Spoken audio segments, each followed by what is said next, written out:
Welcome back to TheGrio and our special hour completely dedicated to mental health.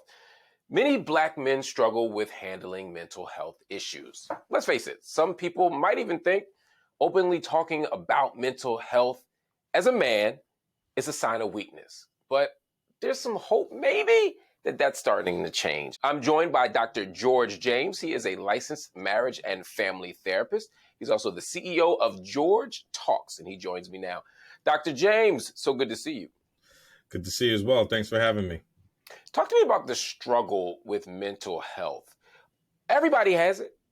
Across race, across class, across gender, across religion, across geography, doesn't matter. Everybody in some cohort, some community has a mental health issue. Yet somehow, when it comes to Black men in particular, dealing with it seems to be particularly difficult. Why?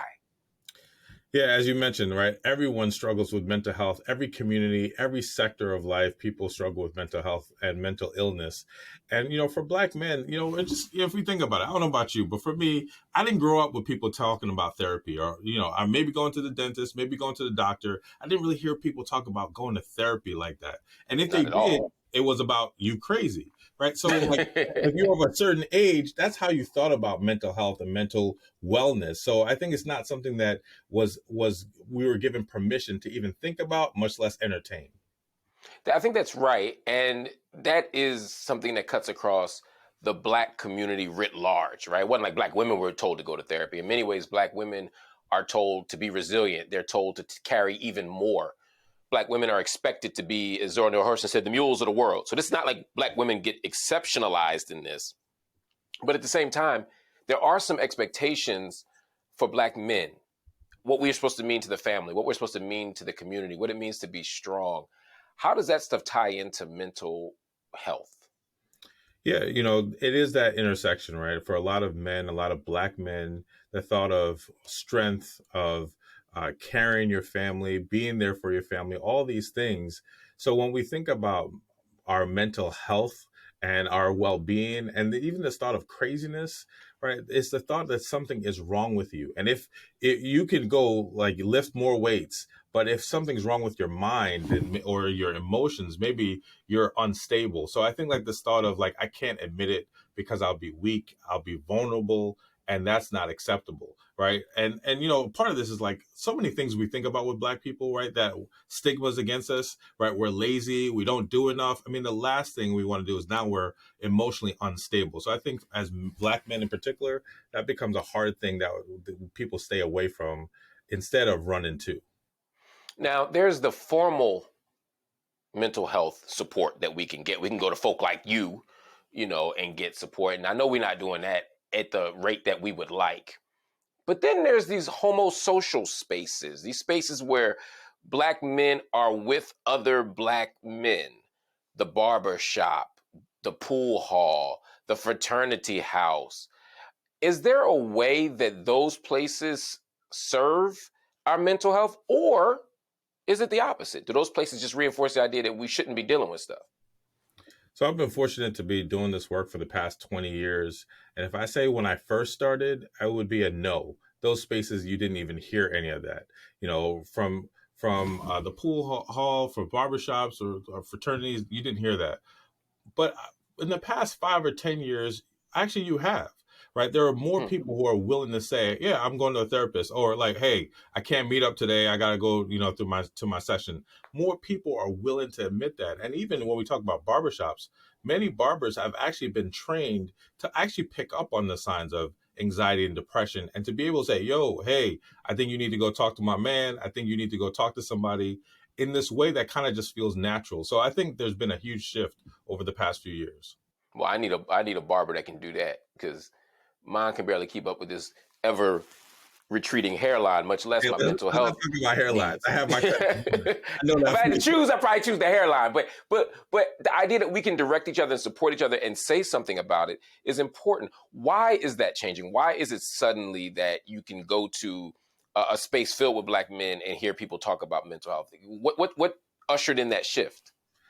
I think the stigma and taboo is there, but I think what we've seen is more folks, once again, of a certain age. I think like if you're probably like 35 and under, therapy and mental health has just been normal, right? You see it on TV, you hear it in other places. We see athletes, we see entertainers, more people that we might at one point not have heard them say something like this are now talking about it. So it becomes like just normal.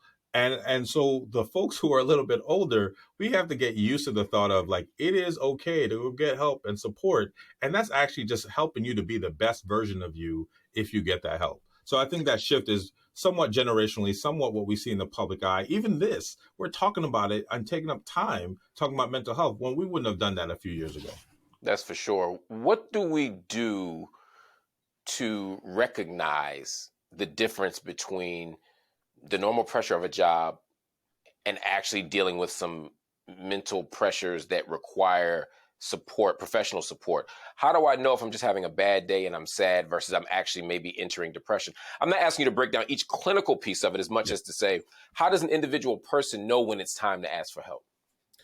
Yeah, for example, when we think about depression, it's usually something that takes on some time. So it's not just, am I feeling low today or in the past 2 days? Have I been feeling low the past 2 weeks? Have I been more irritable? Has my appetite changed? Has my sleep changed? So it's a set of criteria that we start to realize is happening over a period of time. And for that person is being able to say, hey, am I off? Am I different?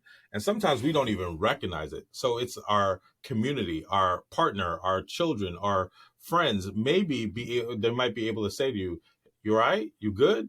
And Mm. just being able to admit I am at a place where I'm not feeling so great is the biggest thing that we can do. Do we need Black male therapists to do this? Like, how important is it for the Black male patient to have a Black male therapist? About anything we do, we have preferences, right? And I think for when we think about therapy, sometimes we have a preference of I want to see somebody that looks like me. And even further, sometimes people say, I want to see someone that might just get me, right? Like I can say something a certain way, I could talk a certain way, and maybe they just get me. And I think that's a huge thing. I think there's a stat about, in terms of professionals, there's maybe about 4% are Black professionals, Black providers. So that means that we have to do more work to get more people to be therapists, counselors, and so forth, but also to align people to say it's okay to go get help from somebody that looks like you, that maybe they don't have the same life experiences, but they can get you maybe a little bit easier. And before we go, there are some little boys out there who we want to grow up to be strong, healthy men. Is there something we can do early on to put them on a course toward self-care and healthy mental well-being? I share this in my own household. I have a 12-year-old daughter and a 9-year-old, actually today, 10-year-old son. And we're always talking about emotions. And so if they're feeling some way, I say, go check the feeling wheels. Let's name what you're feeling. So some of that is normalizing. It's okay to feel great or even low. And we need to talk to our young boys so that they can name their emotions. So when they are feeling off, they can tell you what's happening. And as they grow up, they can now know I need help. I need support because I'm feeling anxious, feeling overwhelmed, and they can name it versus being stuck and not knowing what's really going on with them emotionally. I love that. And that feeling wheel, I might have to write you a letter and get me a copy of that. I need that for my own crib, for Man, I'll myself. send it to you. All right. I It's love it, on the Doc. Thanks refrigerator. for that's it. That's where I'm going to put it, Doc. Thanks for your insight. Dr. James will be back later in the hour as well. But first, ahead on TheGrio, how can you be on top of the world and hit rock bottom all while smiling on the outside? Michelle Williams of Destiny's Child knows firsthand what it's like to be worn down by mental health crisis. She talks about her journey. Plus, we all know how to care for our physical health, but how do we care for our mental health? After the break, we give you 5 steps towards a mental checkup. Stay right here.